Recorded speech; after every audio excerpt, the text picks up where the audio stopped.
So when we come here like this, whatever your stop is here, there's a blue million kind of ways to do this, but I'm trying to establish 2-on-1, right? The one I particularly like here is this, like this here.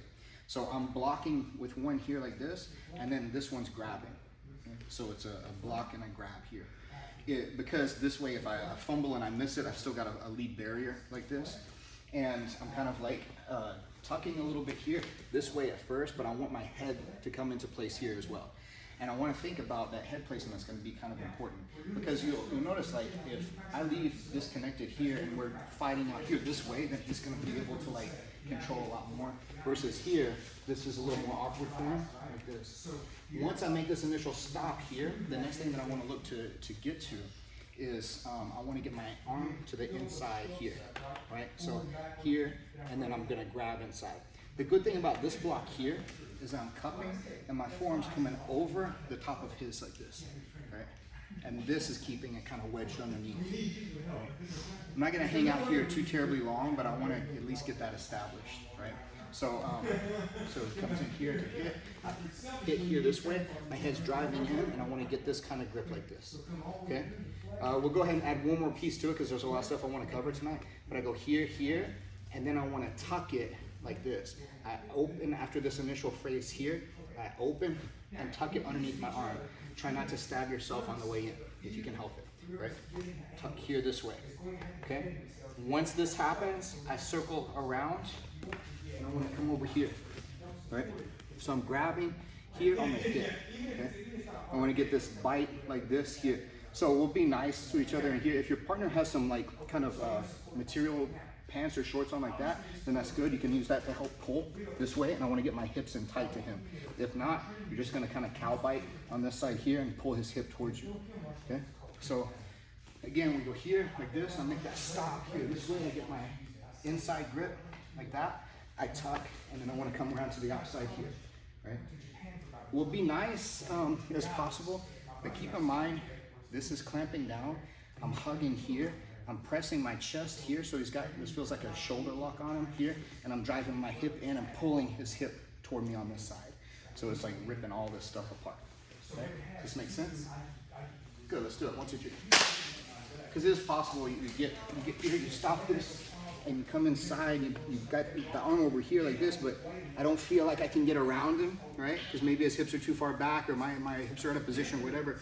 Part of that to fix it is just get your hips in to be able to reach, right? So that's a big thing. But it is possible that he's pulling that hip away, right? So in that case here, I need to find like a second best home for this arm. So I'm gonna come inside here like this, right? So this is my grip here. Right. And this could be here, or it could even be here, because sometimes this may be appropriate. But when I get in this position off of this one this time, then this is where we'll take our takedown tonight.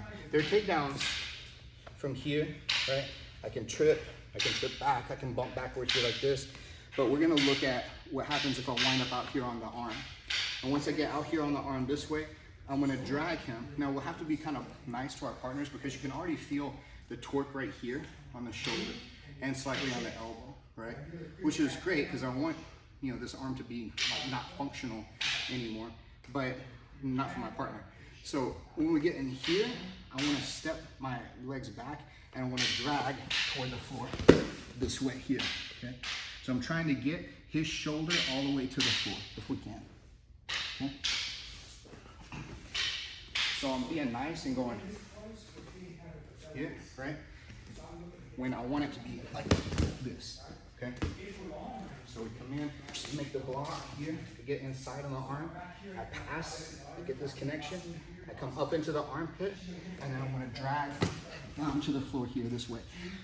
Keeping my head in this place here is gonna be a deterrent to stop him from turning in to face me. Because as I drag him down, if he's facing me, he may get up on his side, like this here, right? Now, this gets a little messy, and we'll talk about if this happens, but I would like it if I can just get him face, chest, hips down on the floor. Okay, does that make sense? Everybody need to see it again? Yep. So come here, I block out here, I come into this shielded position here, I make this grip change, get that tucked in, one piece of connection here is an armpit on the wrist, or wrist and the armpit. I hug here on the back of his arm. This one's gonna come up inside his armpit here. And then we're gonna step back, drag down to the floor here, this way. I wanna try to get his shoulder all the way to the floor, right? Got it? Let's try 1, 2, 3. Lots of different things. We're trying to divide this up into kind of sections of the body and how we can like make these kind of shifts and switches. Because it's like more importantly than saying, you know, like this is the exact placement, is understanding kind of like how you establish controls depending on the section of the body that you're in. And a lot of it is the clinch work concepts are what's gonna like really put you in the most advantageous position to be able to control the limb. Because if you're not taking into account their posture and everything, you're gonna see how difficult it is to control a singular limb, especially when all the attention, all the focus is right there. Because what you notice whenever you're doing any kind of grappling with a weapon involved, particularly the knife, even more so than a gun, is that it shifts your entire like focus. Like everything goes there. And even on these training ones that don't have a sharp edge to them, you know, like you don't think as much about the kind of guard you're going to establish anymore. You don't think as much about like, you know, going for any kind of submissions. You think about, I just got to keep the pointy end out of me and hopefully the sharp edge is off of me, right? That's the top consideration. So that's what we're like looking at here. So I've got him in some kind of situation here. And maybe it was that, you know, I kept a really good control over this or whatever, but we're going to start from an over-under kind of 2-on-1 control. And we're gonna look at this kind of going a little sideways because, like, you know, if I got him flat to the floor and he's shoulder and face and belly down, then I can just keep cranking on that arm until his arm can't functionally hold a knife anymore, and that's a good disarm, right? A disarm out of a fully functioning arm is pretty ambitious, to say the least, you know? So a good disarm, I think, in my opinion, is that he's either unconscious, right? That's the best disarm. The second best disarm is that his arm is so mangled that it can't hold anything functionally anymore, right? So when we get here this way, what is he gonna be able to do? Well, likely he doesn't like, he wants to have better control over this. So this is not a good feeling when he has this knife. So this is also not a good feeling here, right? So there's this happy medium that you're trying to get towards in your work zone, right? And if you think about your optimal workspace at any time, it's something like this, right? This is your optimal workspace, generally speaking. So that's where he's kind of drawing us back to. So when he starts to pull this back, I get to a certain point where I'm losing. My armpits are opening more and his are closing more. That means he's getting stronger. So what I'm looking to do here, I want to switch this around and I'm going to push it since he's pulling, right? And so since we're in this push-pull kind of thing here, I'm going to come inside like this and keep driving toward him, right? So what's he going to do here? He's not going to turn away from me. He can't, right? He's got to turn toward me and face me, right? As he turns toward me and faces me here this way, this is the kind of grip that we're looking at, right? And then from there, I'm going to cut his arm off on this. So,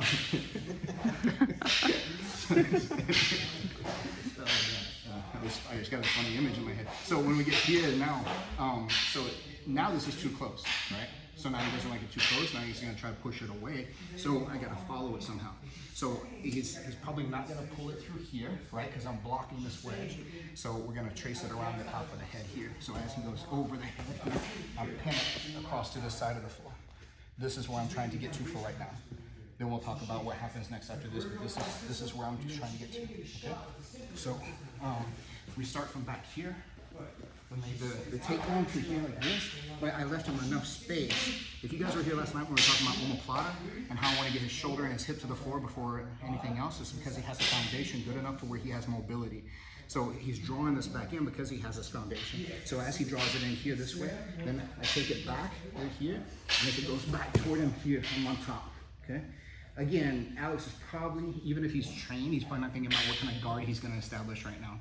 That's counterintuitive. So then from here, now he wants to get farther away from him. I'm gonna trace this here. As little time as possible, I wanna spend as little time as possible with one hand on one wrist, okay? Even if I'm stronger than him, I wanna keep 2-on-1 as often as possible. So we're going from here, right, to here, or figure 4, right? Let's look at this just real quickly. This is strong here. This is a little stronger, depending on what I want to have happen from it, right? Because this is like wedging down now. So here, here, or here, and then we're taking it around his head, and I want to try to get this pin. When I'm going to pin and staple something down, is thumb grips. So I'm going side control across, reaching here, and putting my weight down here this way, okay? And my hips, I'm trying to stay heavy on his shoulder that's closest to me, so that his mobility of his shoulders is kind of taken out of commission. Does this make sense? Questions?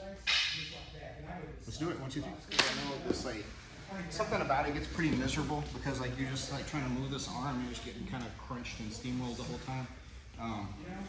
Not that I feel sorry for you or anything, but it's, it gets a little old. And I want to pass through quite a bit of material here.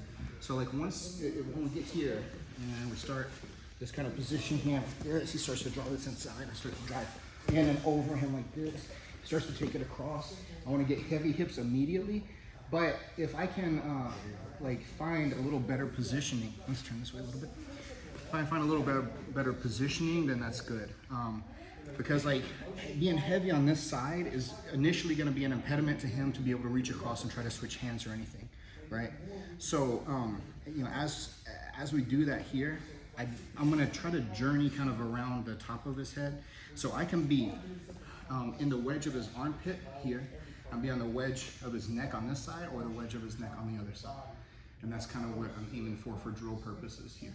So when we get here, I'm either in this armpit like this here, or I'm going north this way, right? If he wants to do anything with that arm, he's got to tuck it. So now I'm on this side of his neck, right? If in getting that arm out, he kind of guns it enough to get his head out too, then we're here, okay? Does that make sense? So that's kind of where we're going through this process. Now, from here, as if he starts to like look to turn up to face me, like so I'm losing position this way, right? And then we can come back again to here, right? So we start the process over again. This is not how we want to wrestle with somebody with a knife. I want this knife to already be inside him or somewhere else, or like not functional. I want him to be subdued, obviously. This is a drill for flow sakes, you know, so that we have an ability to be able to kind of monitor the angle of the arm and realize like how we're moving in conjunction with how we're controlling that limb. So that, you know, I'm moving around the limb, but I'm also controlling the limb while I'm moving as best I can. So we're adding to this here, from this inside here, I'm driving in over him here, going across, and then winding up in some wedge like that, right? And getting to here, okay? Yeah, if he starts to come back up again, here, right? Back to the process. You just swim out back. Mm-hmm. Yeah, for flow sakes, right?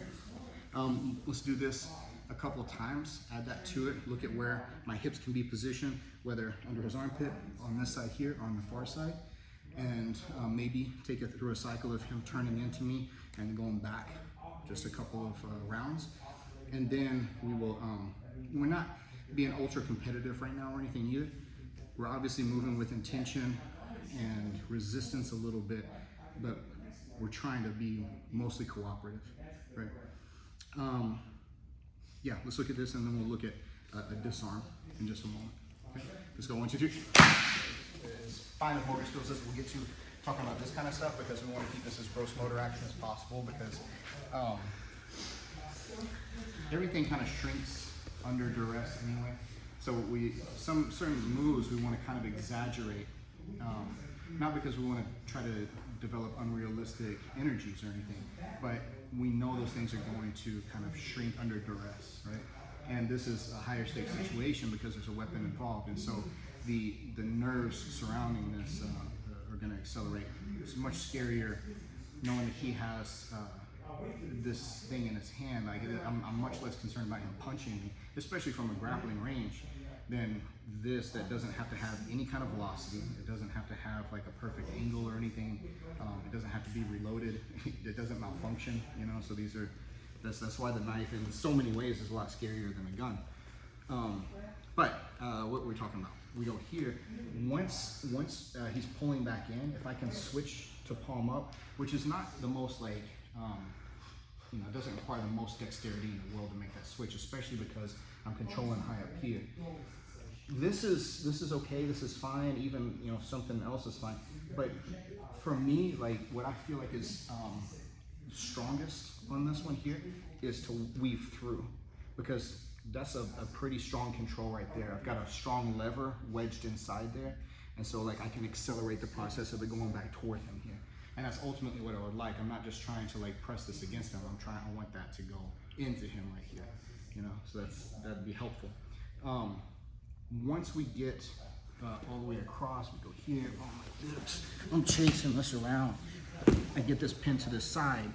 If from here, I can keep this kind of stapled good enough on the side, then I want my weight to go here on the wrist, and I'll take my top hand here.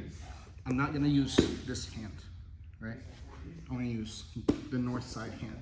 Why? Because if he's bucking and bridging or anything like that, this is to stabilize. If I'm here and he does that, now I've lost both, right? So I'm going here, and I want to try to grab his knuckles and fingers and peel back toward me, right? That's going to loosen his grip enough for me to push it out this way here, and then I've got control of it, right? Because like when you bend your hand far enough this way, you can't really hold something there any longer. Even if you got flexible wrists, your grip's going to weaken. So that's one disarm that we can kind of look at.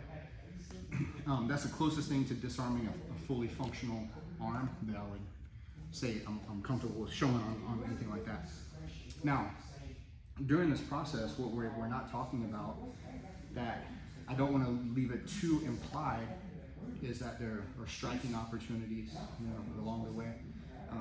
There's I guess limb destructions, we'll call it, not locks or submissions. But obviously once we get here, if I can wrench on this arm here like this and until it releases, then that's great. That's kind of a disarm here like this. As he's drawing this back into him here, right, then we still have some striking opportunities. I can headbutt from here. I don't have use of my limbs very well because they're kind of tied up at the moment, but I can still headbutt from here. As he's dragging this across here this way, I can come back and I can elbow. I just don't want to get completely lizard brain about it and just start like Donkey Konging and losing my focus over here, which is probably not the biggest concern because like this is going to take precedence attention-wise over everything else, but I still do have the ability to come here and do that. On the way around here, once we get in these kind of positions, obviously maybe there's possibly like some little joint things that we can do, but I'd try to be damn sure that you've got enough control to attempt something like that, right? And of course, all the way across, same kind of thing here. So those are just some things to kind of mention in hindsight. But like we were talking a second ago, if you don't focus on the positioning, how I control the guy's structure, how I control his foundation, how I control his structure, foundation, what am I trying to say, his posture, then you're not going to ever have the opportunity for any of those strikes or submissions or anything else, right? And so I want to be able to control this well enough that he never has a good opportunity to be able to functionally use that weapon or get himself into an advantageous position on me, right? So, questions up to here? No? Okay. So then, yeah, we got tons of time left. So what I would like to do then is one person, whoever has the knife, then you'll just like put that on your person somewhere, wherever it's like the most stable, like inside your waistband. And we're gonna start rolling from a position, right? You pick guard mount, side control, whatever. A few seconds, 30 seconds, a minute in, then you get to produce the knife. Make sense? The hard part about this is not gaming it and realizing that like being the opponent that doesn't have the weapon, that like, oh, this knife is going to come out at some point and that's all I need to focus. Because if you do that, you're kind of handicapping yourself too, right? Because you're so focused on that, you're missing opportunities position-wise, right? But the reason that that's valuable, I think, is because if we're talking about a self-defense situation and you're talking about you getting into a fight somewhere, I don't know where you people go, but wherever it is, you get into a fight, there's going to be pros and cons to assuming everybody is armed, right? Whether with a gun or a knife or whatever, right? If you make the assumption, then you know you're going to be maybe a little more prepared if they are, but you're also kind of handicapping yourself from a lot of things that you're able to do if they're not armed, right? If you know, because the way that you're going to defend against just a striking opponent, somebody who can only grapple and only strike, is going to be significantly different if you're assuming that there's a knife on them or a gun on them that's going to come out at any moment. Make sense? Okay.